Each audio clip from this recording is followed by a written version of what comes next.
Everest ചെയ്യണമെങ്കിൽ starting ഒരു 25 lakhs rupees വേണം ഒരു അവരുടെ ഈ പാക്കേജ് എടുത്തിട്ട് പോകണമെങ്കിൽ. ഞാൻ ചെയ്തത് കുറച്ചും കൂടെ ഹയർ പാക്കേജ് ആണ്. ഏകദേശം എത്ര ആയിരിക്കും കയറി ഇറങ്ങി വരാൻ ചിലവായിട്ട്? എനിക്ക് ചിലവായത് 65 to 70 lakhs ആയിട്ടുണ്ടായിരുന്നു. അപ്പോൾ അവിടെ എത്തിയാൽ നമ്മൾ വിചാരിക്കും നമ്മുടെ ബോഡീനെ കൊണ്ട് ഇത്രയൊക്കെ പറ്റിയല്ലോ. അത് ശരിക്കും ഒരു അങ്ങ് ഹിറ്റ് ചെയ്യും, ഭയങ്കരമായിട്ട് ഹിറ്റ് ചെയ്യും.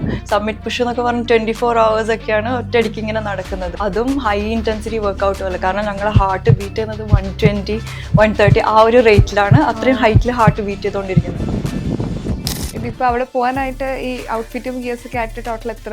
ഒരു $10,000 അടുപ്പിച്ച് വരും. പക്ഷേ ഇതൊക്കെ ഇപ്പോൾ പെട്ടെന്ന് വാങ്ങിച്ചതല്ല. ഇതെല്ലാം ഓരോ ട്രിപ്പിന് പോകുമ്പോൾ ഓരോന്നായിട്ട് ഇങ്ങനെ വാങ്ങിച്ചു വന്നതാണ്. ശരിക്കും നമ്മൾ മരിക്കും എന്ന് വിചാരിക്കുന്ന ഓരോ ഇവൻറ്റ്സ് ഉണ്ടാവും. കുംബൂലൊക്കെ ഇങ്ങനെ ഈ ഐസ് ഫാൾ ക്രോസ് ചെയ്യുമ്പം ലാഡേഴ്സ് ഉണ്ട്. അതിങ്ങനെ ആടുന്ന ലാഡർ ആയിരിക്കും. അപ്പോൾ അവിടെ എത്തുമ്പോൾ നമുക്ക് പേടിയാവും, അയ്യോ ഇതിപ്പോൾ വീഴുമോ. പിന്നെ മുകളിലോട്ട് കയറാനുള്ള ലാഡേഴ്സ്, അങ്ങനെ കുറേ സാധനങ്ങളുണ്ട്. ടോയ്ലറ്റ് ഫെസിലിറ്റി ഇല്ല. ക്യാമ്പ് 2 വരെ ഒരു ടോയ്ലറ്റ് ടെൻറ്റ് ഉണ്ട്. ബട്ട് ക്യാമ്പ് 3 ഒരു സ്ലോപ്പിലാണ്. അപ്പോൾ നമുക്ക് ടെൻറ്റിൽ നിന്ന് പുറത്തിറങ്ങിയിട്ട് ഒന്നും ചെയ്യാൻ പറ്റില്ല.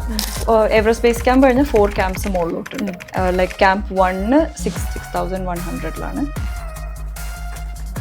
ക്യാമ്പ് 2 6,400 മീറ്റേഴ്സിലാണ്.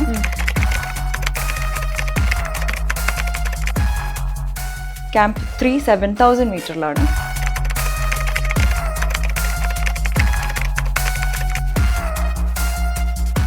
$7,000 മുതലാണ് നമ്മൾ ഓക്സിജൻ യൂസ് ചെയ്ത് തുടങ്ങുന്നത് മുകളിലോട്ട്. അതുവരെ ഓക്സിജൻ ഇല്ല.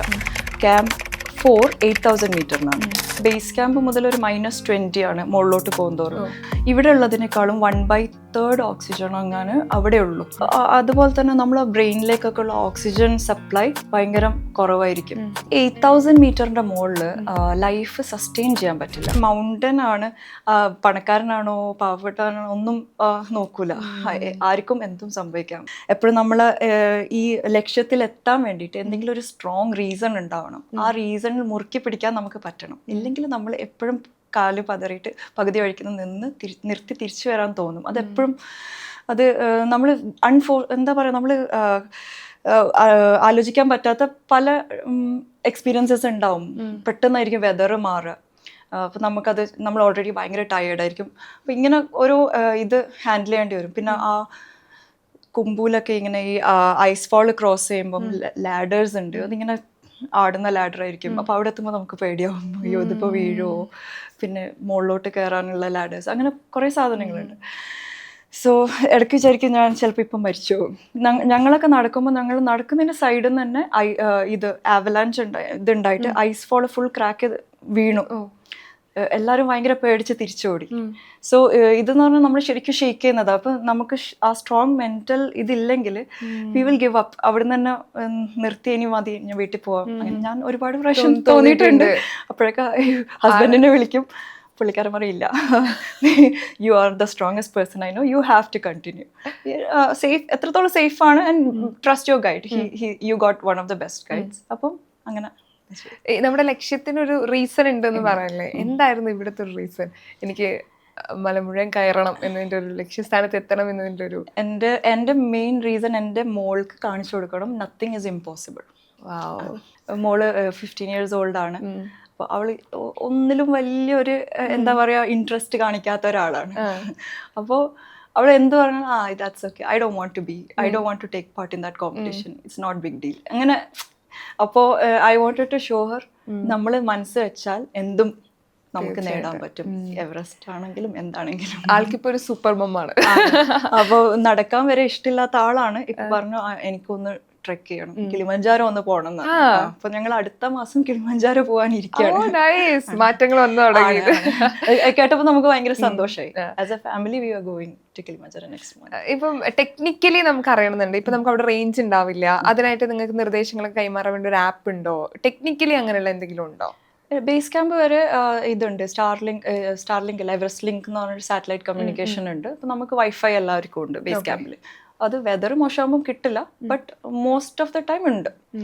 പിന്നെ മുകളിലോട്ട് പിന്നെ ഞാൻ ഗാർമിൻ GPS ട്രാക്കർ വാങ്ങിയിട്ടുണ്ടായിരുന്നു. അപ്പോൾ അതിൽ മെസ്സഞ്ചർ, അതിൽ എനിക്ക് ഹസ്ബൻഡിനെ മെസ്സേജ് ചെയ്യാൻ പറ്റും. അത് കണക്ഷൻ എടുത്തിട്ടുണ്ടായിരുന്നു ഗാർമിൻ്റെ. അപ്പോൾ സബ്മിറ്റ് വരെ എനിക്ക് ഫോണിൽ ഹസ്ബൻഡിനെ മെസ്സേജ് ചെയ്യാം വേണമെങ്കിൽ. ഓക്കേ.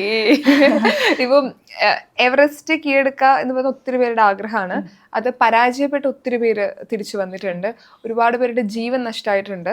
ഇപ്പം പല വീഡിയോസ് എവറസ്റ്റ് കീഴടക്കാൻ പലരുടെയും വീഡിയോസ് കാണുമ്പോൾ അന്ന് ജീവൻ നഷ്ടപ്പെട്ട് പോയിട്ടുള്ള ആളുകളുടെ ബോഡീസ് നമ്മൾ കാണും.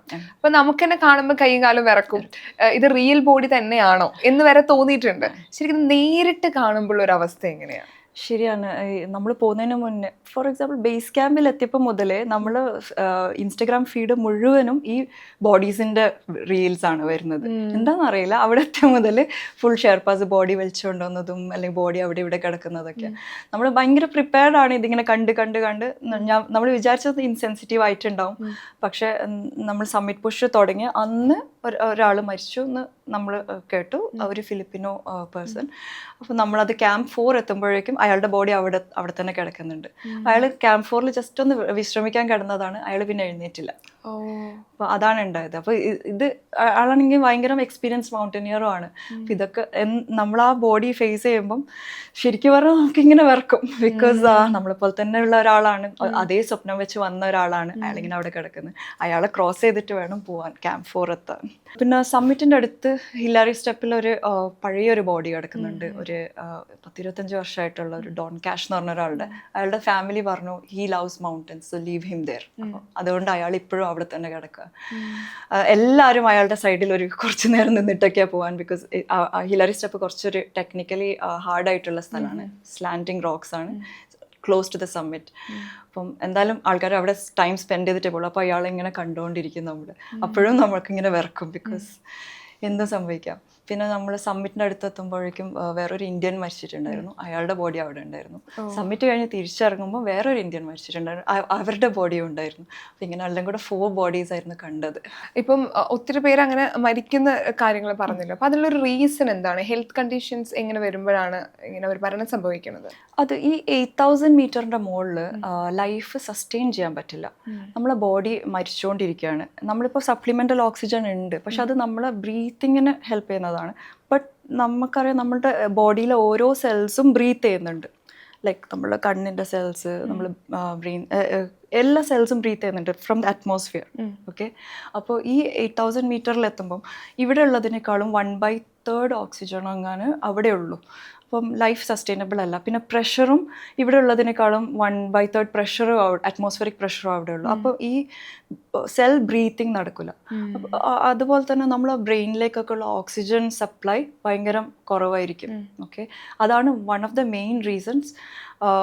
അവിടെ എത്തുമ്പം ആൾക്കാർ കുറച്ച് എന്താ പറയുക, നോർമലായിട്ടല്ല, എക്സോസ്റ്റഡ് ഒക്കെ ആവുന്ന ആൾക്കാർ ഈ ബ്രെയിനിലേക്ക് ഓക്സിജൻ പോവാതെയാണ് അവർ പല മണ്ടൻ ഡെസിഷൻസ് എടുക്കുന്നത്. അപ്പോൾ ഈ പറയുന്ന താഴോട്ട് ഇറങ്ങി വരുമ്പോൾ ഉള്ള ഇന്ത്യൻ, സബ്മിറ്റ് കഴിഞ്ഞ പാടുള്ള ഇന്ത്യൻ, അയാൾ സബ്മിറ്റ് ചെയ്ത് കഴിഞ്ഞു.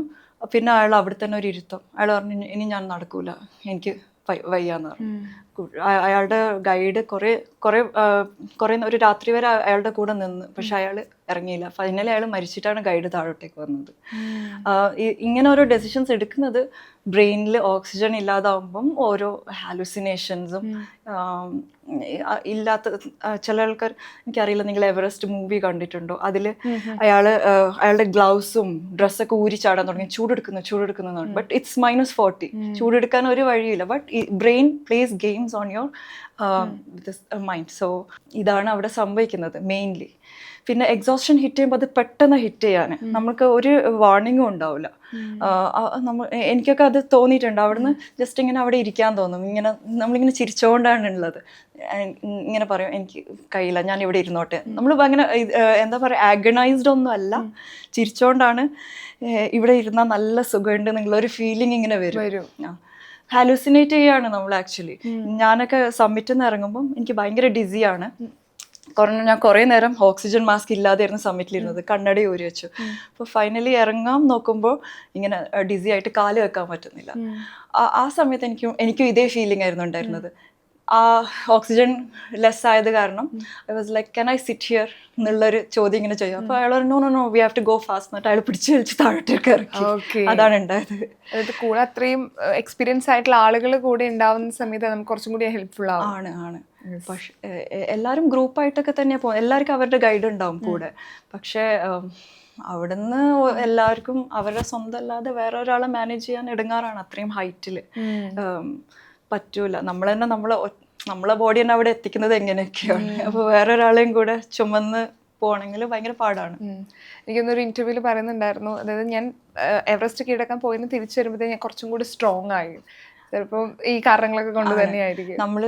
അവിടെ എത്തിയാൽ നമ്മൾ വിചാരിക്കും നമ്മളെ ബോഡീനെ കൊണ്ട് ഇത്രയൊക്കെ പറ്റിയല്ലോ. അത് ശരിക്കൊരു അങ്ങ് ഹിറ്റ് ചെയ്യും, ഭയങ്കരമായിട്ട് ഹിറ്റ് ചെയ്യും. കാരണം അല്ലെങ്കിൽ ജിമ്മിൽ 2 മണിക്കൂർ കഴിയുമ്പോഴത്തേക്ക് തന്നെ നമ്മൾ ഇനി എനിക്ക് ഒന്നും ചെയ്യാൻ പറ്റില്ല എന്നിട്ട് ഇരിക്കും. ഇത് സബ്മിറ്റ് പുഷ് എന്നൊക്കെ പറഞ്ഞ് 24 hours ഒക്കെയാണ് ഒറ്റയടിക്ക് ഇങ്ങനെ നടക്കുന്നത്. അതും ഹൈ ഇൻറ്റൻസിറ്റി വർക്കൗട്ടും അല്ല. കാരണം ഞങ്ങളെ ഹാർട്ട് ബീറ്റ് ചെയ്യുന്നത് 120, 130 ആ ഒരു റേറ്റിലാണ്. അത്രയും ഹൈറ്റിൽ ഹാർട്ട് ബീറ്റ് ചെയ്തുകൊണ്ടിരിക്കുന്നത്. 24 hours കണ്ടിന്യൂസ് ആയിട്ട് ഇങ്ങനെ ബീറ്റ് ചെയ്യുമ്പം നമുക്ക് തന്നെ ശരിക്കും ഭയങ്കര അതിശയമാണ് ഇതെങ്ങനെ സാധിച്ചു എന്നുള്ളത്. ഇപ്പൊ കുറച്ചും കൂടി മുകളിലേക്ക് കയറി കഴിഞ്ഞാൽ ഇപ്പൊ മഞ്ഞുവീഴ്ച കൂടും. അപ്പൊ നമുക്ക് ഈ പറഞ്ഞ ഉറക്കം ഒരു പ്രശ്നമായിട്ട് വരും, അല്ലെങ്കിൽ ഈ പറഞ്ഞ നമ്മൾ വാഷ്റൂം യൂസ് ചെയ്യുന്നത് ഒരു പ്രശ്നമായിട്ട് വരും. ഇതൊക്കെ എങ്ങനെയാ ഹാൻഡിൽ ചെയ്യുന്നത്? ഉറക്കം നമ്മൾ അധികം ടയേർഡാണ്. പക്ഷേ മുകളിലോട്ട് എത്തുമ്പോൾ ശരിയാ, കിടക്കുമ്പം ബ്രീത്ത് ചെയ്യാൻ ഭയങ്കര ഹാർഡാണ്. അപ്പോൾ ഇടയ്ക്കിടയ്ക്ക് ഉറക്കം നെട്ടും. ഉറക്കമൊക്കെ ഭയങ്കര മിനിമലാണ്. എങ്ങനെയെങ്കിലും നമ്മൾ ഫോഴ്സ് ചെയ്ത് കിടക്കുകയാണ് റെസ്റ്റ് ചെയ്യാൻ വേണ്ടിയിട്ട്. ടോയ്ലറ്റ് ഫെസിലിറ്റി ഇല്ല. ക്യാമ്പ് 2 വരെ ഒരു ടോയ്ലറ്റ് ടെൻ്റ് ഉണ്ട്. ബട്ട് ക്യാമ്പ് 3 ഒരു സ്ലോപ്പിലാണ്. അപ്പോൾ നമുക്ക് ടെൻറ്റിൽ നിന്ന് പുറത്തിറങ്ങിയിട്ട് ഒന്നും ചെയ്യാൻ പറ്റില്ല. സോ അവിടെ വി യൂസ് പീ ബോട്ടിൽസ്, പിന്നെ വി യൂസ് പൂപ്പ് ബാഗ്സ്. അപ്പോൾ ഒരു കവർ അവർ നമ്മൾ താഴത്തുനിന്നേ തരും പൂപ്പ് ബാഗ്. അപ്പോൾ നമ്മളത് ജസ്റ്റ് ടെൻറ്റിൻ്റെ പുറത്ത് പോയി ചെയ്ത് തിരിച്ച് അവിടെ പുറത്ത് വെക്കും. നമ്മൾ തിരിച്ചിറങ്ങുമ്പോൾ ഇതൊക്കെ നമ്മൾ ബാഗിലിട്ട് താഴോട്ടേക്ക് ക്യാരി ചെയ്യും. പീ ബോട്ടിൽസും പൂപ്പ് ബാഗ്സും ഇത്